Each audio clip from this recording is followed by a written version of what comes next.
President wantu osauka oyamba kuno ku Malawi ena nkumaona kuti mwina kapena DC anasiya kulankhula, anasiya kuyimirira Malawi ayi kumakhala kuti nthawi zina timatanganidwa zina ndi zina kuti somwina ana kapena banja lipeze kangachepe timayenera tizithamanga osangodalira chinthu chimodzi ndiye kuti udzadyesa banja lako mchenga. Ine ndilipo ndipo ndizakuyimirira ya Malawi, ndipo ineyo ndizapitiriza osatenga mbali. Ine sine wandale, ine ndiokuyimirira ni inuyo ya Malawi pa mavuto amene mmakumana nawo, ndipo sindimayang'ana chigawo, sindiyang'ana nkhope, sindiyang'ana chipani, sindiyang'ana mtundu. Ine ndimangoyima pa chilungamo. Lero tilankhula nkhani zokhuza na kuba katangale zimene zikuchuluka kwambiri pakati pa anthu andale, koma chodabwisa nchonena kuti andale samamangana. Chifukwa akanakhala kuti andale amamangana, tikunena pana anthu ambiri amene anali mu MCP nthawi imene akulamula mboma anayenera nthawi zino atamangidwa. Chifukwa ngati kuli chilungamo chake chitatiti chinene, ngati kuli anthu amene aba ndalama pakana forex ndikumasowa muziko muno, pakana mabanki ena ndikuyamba kuphunzira kumagulisa forex pa black market, ndiye kuti ndi anthu amu MCP. Andi anthu ankaganizira kuti pamene DPP yalowa ndiye kuti anthu ambiri amangidwa, koma ayi ndithu it's just business as usual. Anthu aja amene tikayembekezera kuti amangidwa, amene akusunga ndalama za nkhani mmasiringi forex itu ndalama za kunja, amene akusunga ndalama zina anakwirira pansi, ena anasunga mmasutukesi ndikusunga zipinda ndikumata zipindazo ndikumangapo. Ayi ndithu ndalama zawo ali nazo. Iyi ni nkhani yomvesa chisoni kwambiri imene titi tizukute leroli. Komanso nkhani ina imene titi tikambirane lero ni nkhani ya phwando la akakowa katero imene ikuchitika ku Blantyre Waterboard ndi anthu andale kuba ndalama za World Bank, kugula ndi kugulisa zinthu mopanda kusatira procurement system. Iyi ni nkhani imenenso titi tinene lero pakana ujama chodwa CEO wa Blantyre Waterboard chito yake ili pa chiopsezo chifukwa chokana kusayinira makalata ena ndiye nawo kuti anthu azibera ndalama kumeneko paja. Ine nimangowululatu ng'alulization ya lero sikusiya china chilichonse ndiswa ndinena zomunyasayo zimunyase, omusangalasayo zimusangalase, koma tikufuna tikonze ziko iliri, ziko limene economy yake siri bwino, zinthu sizili bwino, forex muno mulibe, mafuta ndi awa akusowawa, koma mukayiyang'ana forex ilimo muno Malawi. Andi inu a DPP ngati simusamala zimene zizakupwetekani pa 2030 campaign, chifukwa mukusirira ndalama zimene munayenera muzitenge zobedwa zibwerereso kuboma. Mboma mulibemo china chilichonse, munapeza mulibemo kanthu. Anzanuwa anatenga ndalama ndipo ndizoziwikiratu kunena kuti anzanuwa anatenga ndalama za nkhani, andi inuyo mukuziwa inuyo kuti ndalama zabedwa ndi zingati. Koma mwina tisanafike kumeneko ndikufuna ndimulirire mphunzisi amene amatengedwa ngati si kanthu, amatengedwa ngati ndosafunikira makamaka pazochitika cha dziko linolo. Aphunzisi ambiri akulira, koma lero tilirira kwambiri maziphunzisi akuchirazulu district amene anatenga nawo gawo pakalembera wa NRB wa birth registration amene anachitika mu March 17 training 16 training, koma ndikuyamba kateme ujene exercise imeneyi tikunena panopa anthu akuchirazulu district komanso other districts asanalandire ndalama zawo pakana lero. Ndikumadabwa kuti kodi ino a NRB nthawi ijanso yakalemberanso wazisankho munkapanganso the same system kumazuza anthu, kodi mmakhala kuti simunalandire funding? Andi anthu amene wawawa maziphunzisi wa mmatola kwambiri, mmeneso mmatolera anthu amanesi, mmeneso mmatolera ma civil servants, osamawatenga ngati anthu kuwayitana kupita ku workshop yoyopanda olofanta komanso allowance yawo so ya anthuwo koma osapasa ndalama zawo kuzafika siku la lero. So ndikumulirira mphunzitsi wa ku Chirazulu district kumene anatenga nawo mbali maziphunzitsa kumene kopambana 400 anatenga nawo mbali pakalembera wa NRB amene anachitika mu Machi, kuwatenga anthu kupita nawo ku training ku workshop ya masiku awiri, osapasa ulo chakudya, osapasa ulo allowance, anthu amagwiritsa ntchito ndalama zawo kwa 2 days. Ndikuwatenganso kupita ku field ndikuwagwira ntchito ya birth registration, koma tikunena pano ndalama zawo sanalandire. Muziko la Malawi limene limakomera okhaokha ochita bwino, koma anthu osauka samamva kukoma muziko lawo. System iyo malipira anthu mmafoni, system iyo mauza anthu kuti bwerani ku workshop tikuthandizani siku lina, ndi system yopusa kwambiri imene ikuononga anthu ambiri, imene ikuononga zinthu zambiri, imene anthu ambiri akuyidandaula. Munthu wina amene ndikufuna ndimulirire lero ndi wa polisi amene anapangidwa training kuti agwire ntchito yake so professionally, komano pakuchitika zinthu zambiri zimene zikupangisa apolisi kuti asamagwire ntchito, makamaka kumbali ya magalimoto. Magalimoto ambiri apolisi ndi owonongeka, magalimoto ambiri apolisi ndi okutha, ndipo apolisi akati azigwirana okhaokha a traffic kumagwira anzawo, magalimoto ambiri apolisi atagwidwa kuiona talalo njoka yeniyeni kumadabwa kuti koma abale iyi ndi galimoto ya polisi, kodi galimoto imene isipha anthu, kodi mmene amapangira apolisi kumayenda mwina maulendo ofunikira kuthamangira kukagwira ntchito kwa president, kuthamanga kuti akagwire zigawenga. Galimoto imene ndi galimoto yokuti wefe kuti azikayendera apolisi. Timafuna ndikupempheni niyo Inspector General of the Malawi Police kunena kuti tayang'anani nkhani ya magalimoto iyi. Mma station mu magalimoto mulibe, pakana ena a traffic anafikapo size yomangotenga magalimoto awo fuel wawo kuyikonda ntchito, ndikukayima pa nsewu fuel wawo ndalama zawo kukagwira ntchito yongofuna kuti muziko muno mukhale sanity.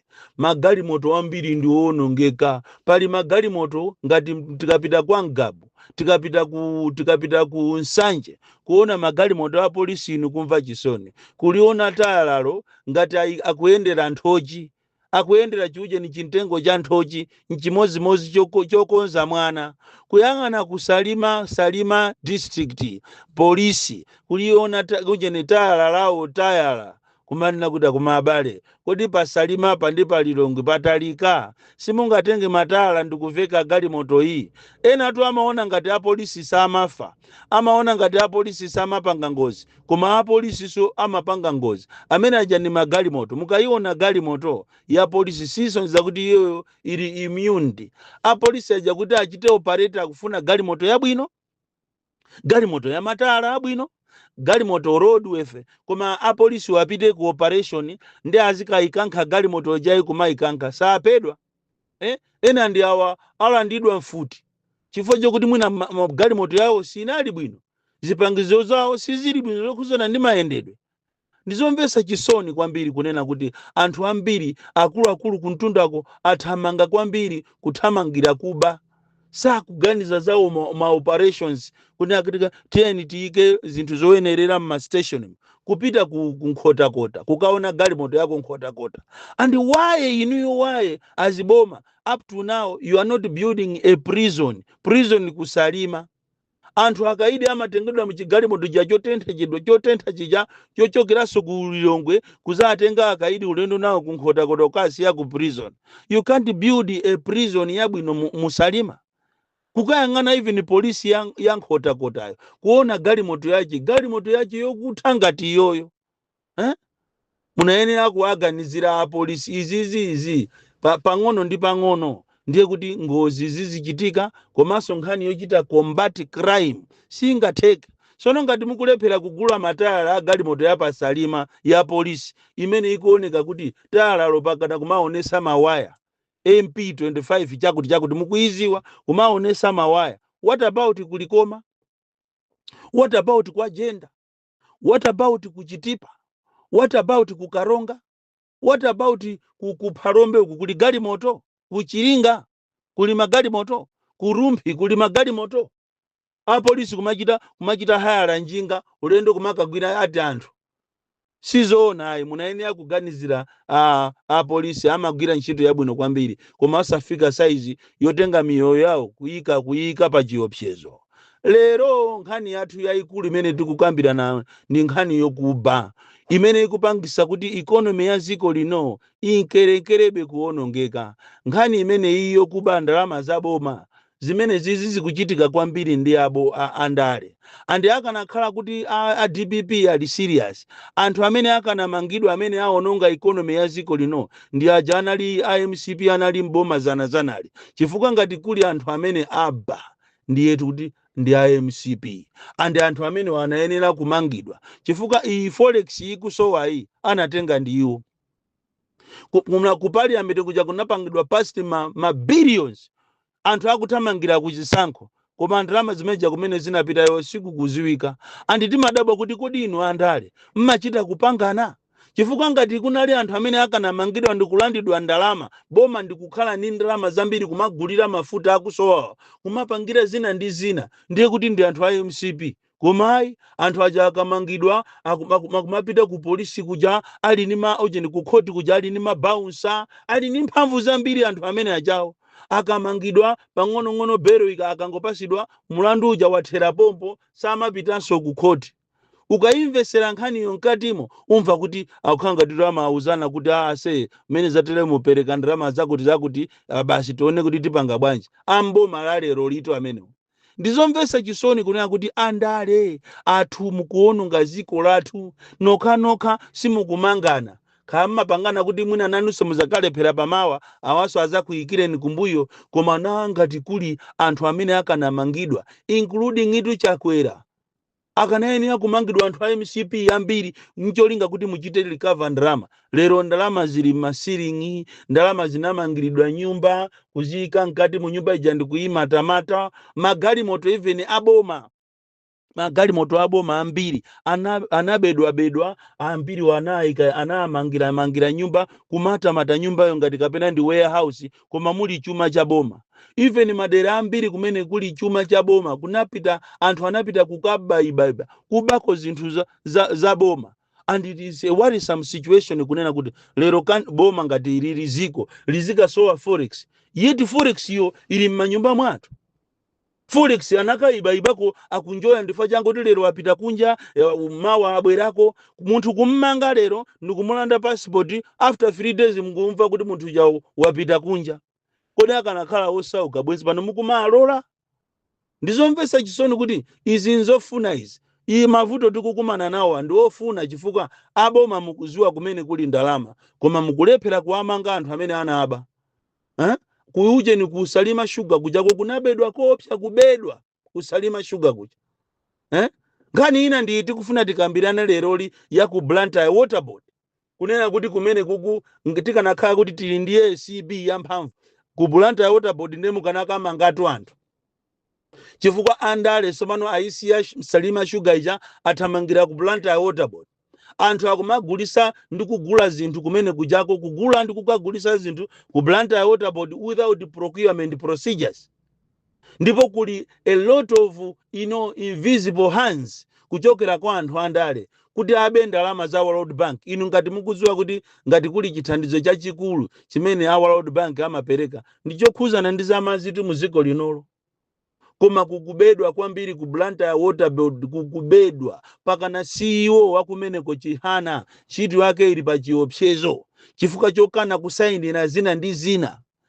Muthamange nditu ACB tikunena tu ACB ngati ilipo mukanathamanga ku Blantyre Water Board kuli nyasi zopya kuli nyasi kwayang'ana anthu ogwira ntchito ku Water Board yo masalary yawo kulibe kaye anthu a temporary kulibe asayenjezeredwa china chilichonse. Ndipo ena timanena mawiki apitawo kunena kuti olo ku Southern Region Water Board ogwira ntchito kwa Ngabu kuchikwawa kunchalo ndalama sakulandira mwezi kuno wa 9 anthu ogwira ntchito za temporary.